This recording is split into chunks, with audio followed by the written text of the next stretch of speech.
All right, guys. I'm David Duncan. I live over here on Coles Ferry. Some of you guys know me, some of you don't.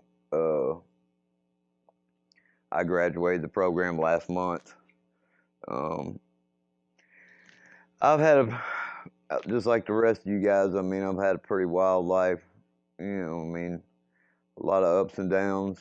A little about my background. I come from a great family. None of that broken home stuff. Uh, I'm a musician.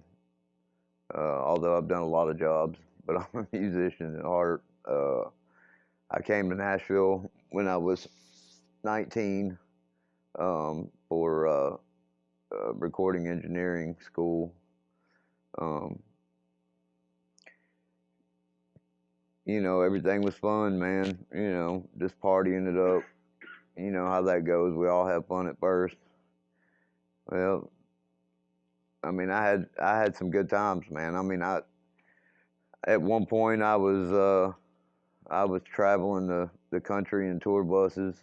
I've been from one coast to the other, all the way to Canada, multiple times, doing shows. I had a condo downtown in Nashville. Um, was production manager for Tootsie's Orchid Lounge, National Palace.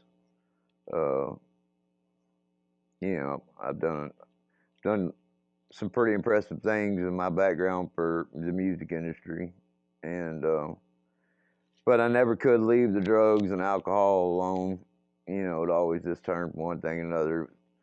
A lot of times it started with coke and a little crack and then speed and then would swap back and forth, and then the last big downfall was getting into opiates, heroin, and pills. Um, that led from living in a condo to staying in a shelter downtown to sleeping under bridges in West Nashville, sleeping in my car when I had a car, if I had a car. Uh, so, any case, this last time I got in trouble, um, they finally caught up with me after about 6 years of running on a probation violation on a 3 here in Wilson County, and I got locked up, put into effect. Luckily, I did about a year on it, and with my job credits and good time, I ended up getting 2 off of it, and I made parole. Um, so basically, at this point, what I want to tell you guys is just how, and don't get me wrong, like the ones that know me, and once you get to know me, I'm the first guy to crack a joke and have a good time and laugh, but my relationship with God and Jesus is firm, and you may not hear me talk about it all the time. I mean, you really kind of got to corner me to get that out of me because it's a personal relationship. But the things I'm going to tell you about now are just the blessings and the path that led me here. To me, it's a pretty incredible story. Um, I made the parole out of Wilson County, which is hard to do out of county jail anyway, but I made it. And I had a home plan that was to go to my parents' house in Arkansas, so I got an interstate compact approved, and they came about, I think it's about 5 days before I was supposed to be let out, and gave me a date, and my parents, where I was going, had COVID. They were both in the hospital. And I was like, man, what am I going to do? I ain't got no money. I ain't got nowhere to go. I can't make it to my home plan. I don't want to tell these people that I can't make it to my home plan. I want to get up out of here. So, in my heart of hearts, though, I'm thinking, man, as soon as I get out of here and I don't make it, I'm coming back. And then I'm definitely going to serve the rest of this year out. But Dr. Manley, and all of you know Dr. Manley, is the chaplain in the jail over here. And he came by about 2 days before I was getting out, and I called him over to the cell, And I said I had heard about this program that he had, and I asked him about it, and then told him my situation. And he said, "Well, we'd be glad to have you. I want you to, when you get out, go straight over there and talk to him and tell him I sent you." Well, that morning it was about 4:30 when they come let me out. Um, I didn't have it about, I think I had 42 cents in my pocket. I still had on some clothes that I've been running the streets in, everything, jogging pants with stains and holes in them. My shoes had holes in the bottom and the top, no shoelaces, no jacket. It was raining and snowing.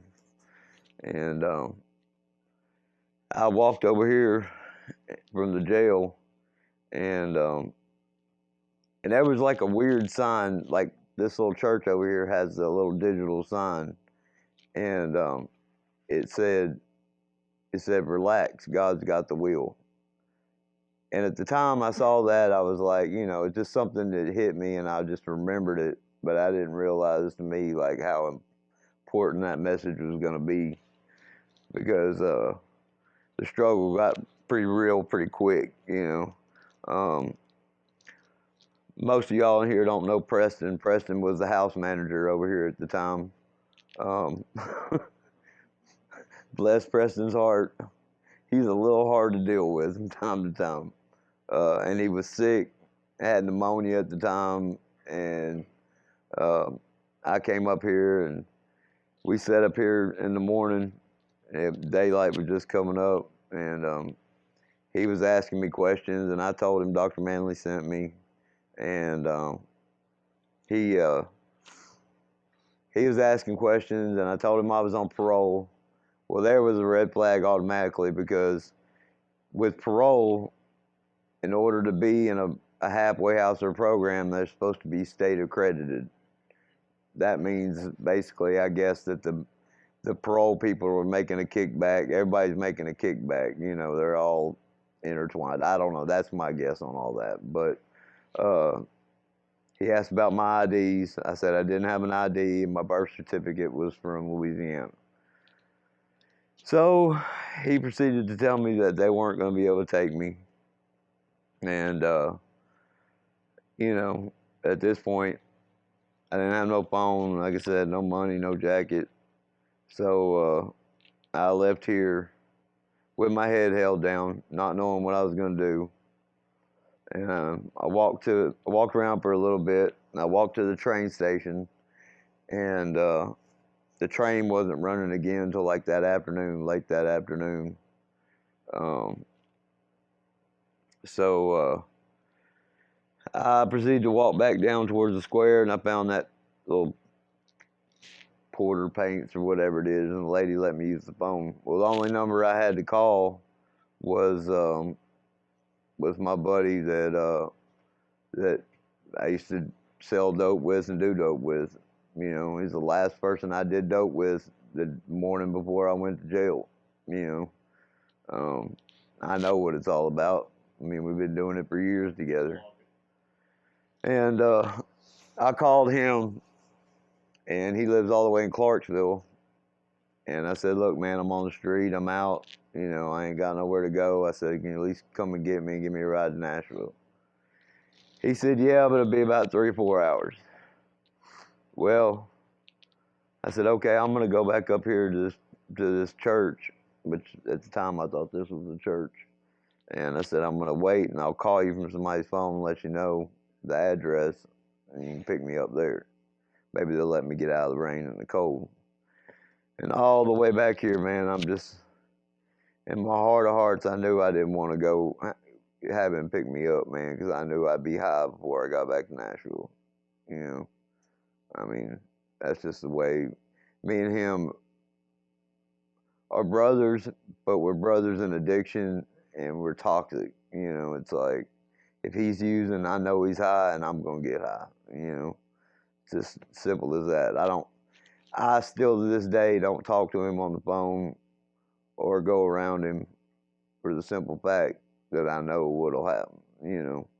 And it's not that I don't shoot him a text every once in a while, say, "I love you, man, I hope you're doing good," but I have to keep that distance. So anyway, I'm I'm down and out about it, man. But I got to do what I got to do. So I walked back up here, and at this point, Preston has gone to work or was in his room. I don't know. Um, and there were two guys sitting out here in Jay's parking lot, and one of them was Justice. I don't know if all of y'all know Justice, and the other was Jake. And I asked to use their phone. I said I need to, and if I could come up here and wait, that Preston had turned me down, but I'd be 3 or 4 hours before I get a ride. And I believe it was Justice. He said he turned you down to getting in here. He said, let me make a phone call. And he called Jay. And Jay told him, he said, I don't care what they say, just go get him a bed. Go put him in a bed. And at that point, man, I was like, that sign across the street started making more sense, man. It was like, so there was already a couple blessings, man. You know what I mean? Like, they just started coming. You don't see them at first, and that's the thing about being here. When you're first here, you don't start seeing those blessings till later on down the line, and you're like, man, that was intervention. That was a big deal. So in any case, Jay took a lot of flack for taking me in, and was told by a few people that I'd never make it, and I would never pay my rent, and I couldn't do this and couldn't do that. But I made it a point to hang out and do it. The next blessing is that I had to report to the parole officer in Arkansas within 3 days. So on the second day after being out, I called her. I said, look, I'm in Tennessee. My parents got COVID. I can't get there. And she said, well, Mr. Duncan, I reported you for failure to show last Friday. I said, I didn't even get out of jail till Monday. So she goes, well, I don't know what to tell you. You better call somebody up there. And I'm like, oh, God, man, this is just not turning out good. And so I couldn't get a hold of nobody at the parole office down here. So finally I had Trent, the driver at the time, just take me down there. And I was nervous, man. I'm like, here we go. I'm going back. And I'm walking in this office and I'm going back. The cuffs are going on. And the supervisor, who is the one that had signed my papers to get out over here, came out. And I told him what was up, and I told him where I was. And he said, oh, you're at Cross Styles. He said, that's a really good place, man. I'm really glad you're there. He said, I tell you what. He goes, I'm going to give you an appointment, and we're going to get your paperwork worked out, and you come back and see me on this day. That afternoon, he did a home visit. I mean, so it was all playing out pretty good. It was like all that stress and all that seemed like the devil was trying to just keep getting at me. But I just kept following that sign I saw across the street, just like I had to take that leap of faith, And so I had been here for a little bit, about a month. It was probably a little longer than that, a couple months. And they finally got me in there. They did my intake in the office down there at the parole office. I had been working, had a couple jobs. I worked at Custom Packaging first, and then I went to Remar. I don't know if anybody's ever worked Remar. That place will kill your soul. It's horrible. But I ended up at Shenandoah Mills, is where I'm at now. I've been there for almost a year. But it'd been a couple months since I've been here. I was living over at 110, and then finally they got me a parole officer assigned, Mr. Johnson.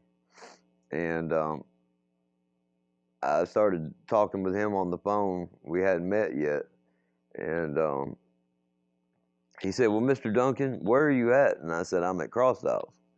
And he said, well, that's not a state accredited place for you to be. He said, I'm going to give you till the end of the month to get into a state accredited halfway house that's approved by the parole office and the parole board. I was like, oh God, here we go again, man. You know, and uh, I was just, and at the time, he still thought I was living in CSC over here at this address. He didn't have my address across the street. So, in the back of my mind, I thought, man, after all this junk, I got to be in the right spot. Like I just, too much has led me here. You know, too many signs, too many blessings, and so the end of the month rolled around. And it came down for home visit time on the next month, and I hadn't left. I was still across the street at 110. I'm like, they want the only place in town, what is it called, Friend of Bill's, and I done heard from a couple people that they got tons of drugs over there, and I mean, I just wasn't willing to go. You know what I'm saying? Like, I'm content where I was. I already had a family here, and I felt safe, and I was making leeway. You know, and so I called him about the home visit, and he said, "Well, are you still at Cross Tiles?" I said, "No, sir. I'm living across the street at 110 West Lester." Well, he kind of went, "Uh-huh." And I said, "Yeah, I'll be there."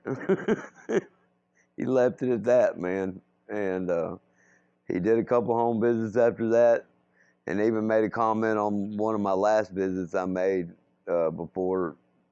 It's the last time I went in before I got off parole. He said, "I know you're still on West Lester where you ain't supposed to be." You know, but it is what it is, man. It's just blessing after blessing, man. You know what I mean?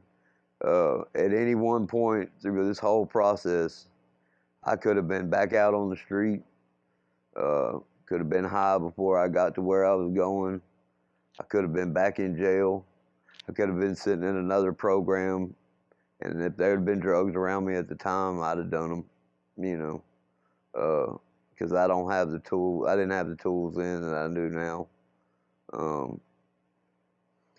I guess, man, what I'm getting at and trying to explain all this is that you might not see all this story that's going to happen throughout this year yet. You know what I mean? Like, but when it all unfolds, it's going to blow your mind, man. Like how much God works in your life. I went from them holy tennis shoes to not having a relationship with my family. Um, I was cut off from my family. I mean, it's not that they wouldn't pick up a phone. My dad would always pick up a phone with tears in his, you know, you can tell he's crying. But it was tough love. There was no, I could be laying in the ditch dying and they're, you know, we love you, but figure it out, you know. I went from that to having family in my life that I hadn't even seen since I was probably 19, 20 years old. That has blessed me. I got my driver's license back. I got a car, and I got a little SUV Lexus out there. And the most important part of all this is that I hadn't got to spend Christmas with my family since I was probably 22, and I'm 47 now. I got to drive back this year and spend Christmas with my family, my mom and my dad, and yeah. So, and people that know me, I just lost my mom last week, so that was pretty special, man. For her to see me do good before she passed. So, man, there's just so many awesome things that can happen here, guys. Just please hang in there. Do it. When the year's up, there's still going to be more stuff to come. It's worth it. I can't think of anything else that's more important to me now than the last year I had. And it wasn't always easy, that's for sure. There's times over and I'm throwing stuff, man, mad. I'm packing my stuff. I'm getting out of here. I can't stand. I can't stand Chris. I can't stand Jay. I can't stand none of them. You know what I mean? I'm be mad, ready to fight everybody. But just take that time to take a breath. Tomorrow's always another day, man. You know, you wake up and all that stuff just seems like nothing. Because in the bigger picture of things, man, I mean, we gotta grow up and do this right. Because the next time we go out there, it might be our last time. And I'm not willing to accept that. I've come too far to lay down and die, and I would hope you guys do too.